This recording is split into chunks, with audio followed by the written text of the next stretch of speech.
हमारे लोकप्रिय कार्यक्रम देश की बात में आपका स्वागत है। मैं हूं कुमार राकेश। आज हमारे साथ हैं भारतीय जनता पार्टी के राष्ट्रीय सचिव श्याम जाजू जी। श्याम जी, देश की बात में आपका स्वागत है। नमस्कार। अभी मोदी जी की सरकार चल रही है, 6 महीने से ज़्यादा हो गए। अमेरिका गए, वहाँ धूम मची। ऑस्ट्रेलिया गए, वहाँ धूम मची। जापान गए, वहाँ धूम मची। विपक्ष को जब बोलने की समझ नहीं आ रहा है क्या रिएक्शन दे ना दे। ऐसा क्या जादू है नरेंद्र मोदी में कि सब जगह उनकी धूम मच रही है, देश का भी नाम हो रहा है और प्रधानमंत्री भी इस तरह की जो छवि बन रही है देश में। तो ऐसा क्या जादू है नरेंद्र मोदी में? कल ही माननीय नरेंद्र मोदी जी ऑस्ट्रेलिया से वापस आए। वो जब विदेश में जाते हैं तब विदेश में, और जब देश में आते हैं तब देश में, जिस प्रकार का लोगों में उनके बारे में उत्साह है, जो उमंग है, वो एक नया संकेत दे रही है। इस बार के सत्ता परिवर्तन ने एक नई दिशा दी है, नई आशा दी है। विदेशों में भारतीयों के मन में जो एक कॉन्फिडेंस बढ़ा है, मनोबल ऊंचा हुआ है कि हमारी भी कोई आइडेंटिटी है, हमारे नेता की कोई पहचान है, और उसका एहसास उनको हो रहा है। अमेरिका में भी हमने वो देखा। मेडिसन स्क्वायर के स्पीच के बाद लोगों ने कहा कि भाई मोदी जी के 3-4 स्पीच और हो जाए तो ओबामा भी हार जाएगा। ये क्या कह रहा है?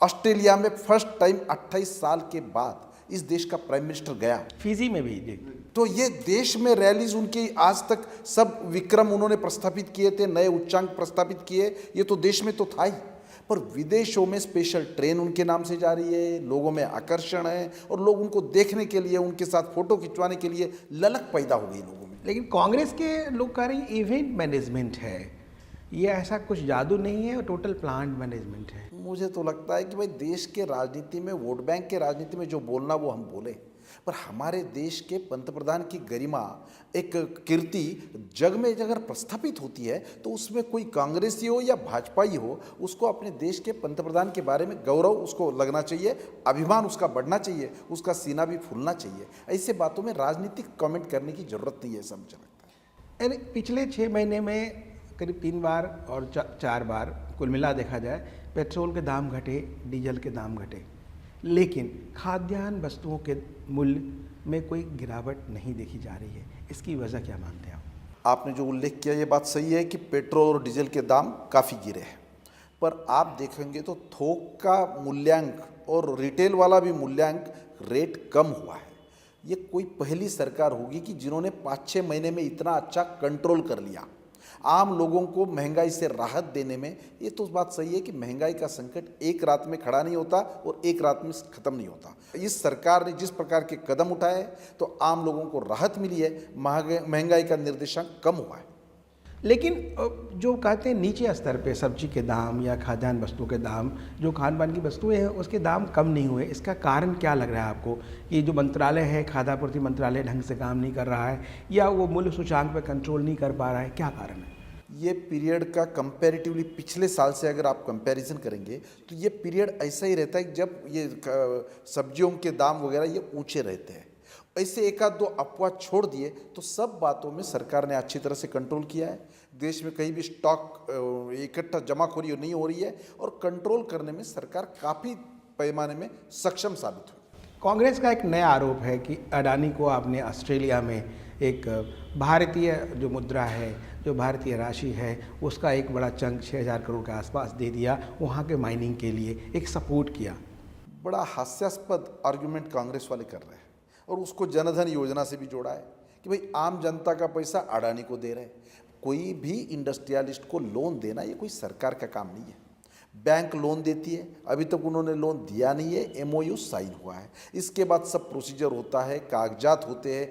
कोई कॉम्प्रोमाइज़ करके अगर बैंक ने कुछ उसमें किया और सरकार ने उस पर प्रेशर डाला तो हम बात समझ सकते हैं।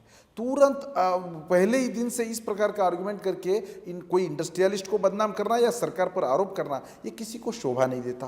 कांग्रेस के जमाने में भी इससे भी ज़्यादा लोन जिंदल ग्रुप को दिया था, वो हमने अडानी को भी दिया गया था। हाँ, तो यानी ये नई बात थोड़ी है। राजस्थान में उनको भी जमीन का आवंटन किया ये नई बात नहीं है। कोई कॉम्प्रोमाइज किया है, कोई मेरिट्स डिमेरिट्स हुए हैं तो उसकी चर्चा हो सकती है। इस प्रकार के आरोप प्रत्यारोपों से देश आगे नहीं बढ़ेगा। तो आपको लगता है कि कांग्रेस अभी संतुलित मार्ग नहीं अपना पा रही है, या फ्रस्ट्रेशन में है, या उनको कुछ सूझ नहीं रहा है कि विरोध के लिए क्या विरोध करें? निश्चित रूप से कांग्रेस अभी तक इस हार से बाहर नहीं आ रही है। लोकसभा की हार अपनी जगह पे है। उसके बाद अलग अलग राज्यों में जिस प्रकार का फीडबैक आ रहा है तो कांग्रेस को ध्यान में नहीं आ रहा, और मोदी जी ने पूरा देश का एजेंडा विकास के एजेंडे पर लेके गए हैं। डेवलपमेंट ये मेन इशू बन गया आज देश का। तो जम्मू कश्मीर का चुनाव हो, झारखंड हो, अभी के हुए हरियाणा हो या महाराष्ट्र हो, सभी जगह ये फैक्टर डोमिनेट कर रहा है और लोग अब विकास के रफ्तार पे तेजी से आगे दौड़ रहे हैं। आप जम्मू कश्मीर चुनाव की बात कर रहे हैं और जम्मू कश्मीर में जिस तरह से अनुच्छेद 370 जो आर्टिकल 370 को लेकर बात की जा रही है, आखिर इसका राज क्या है? भारतीय जनता पार्टी 370 कदम भारतीय जनता पार्टी के लिए कोई नई बात नहीं है। यह हमारा श्रद्धा का विषय है, आस्था का विषय है। भारतीय जनता पार्टी ने 370 कदम के लिए अपने राष्ट्रीय अध्यक्ष का बलिदान दिया है। श्यामा प्रसाद मुखर्जी का बलिदान पूरा देश को विदित है। तो रहा सवाल, पर ये सब विषय हम कभी वोट बैंक की राजनीति के लिए उपयोग नहीं करते, इसलिए कश्मीर के मैनिफेस्टो में हमने वो नहीं डाला है। उसको एक नया आयाम मोदी जी ने और हमारे नेताओं ने दिया है कि भाई 370 कलम जब से शुरू हुआ उस टाइम भी नेहरू जी ने भी ये बोला था कि ये घिसते घिसते खत्म हो जाएगा, और ये निरंतर व्यवस्था नहीं है। जो व्यवस्था निरंतर नहीं है, टेम्पररी उसका कोई उपयोगिता थी, वो पर्पज़ खत्म होने के बाद वो खत्म हो जाना चाहिए। पर ये कोई हम इम्पोज करना नहीं चाहते। जहाँ पर वो इम्प्लीमेंट होना है वहाँ की जनता का इसके बारे में क्या मशवरा है, उनका क्या मत है, उनके विकास में ये कहीं रोड़ा तो नहीं बन रहा है।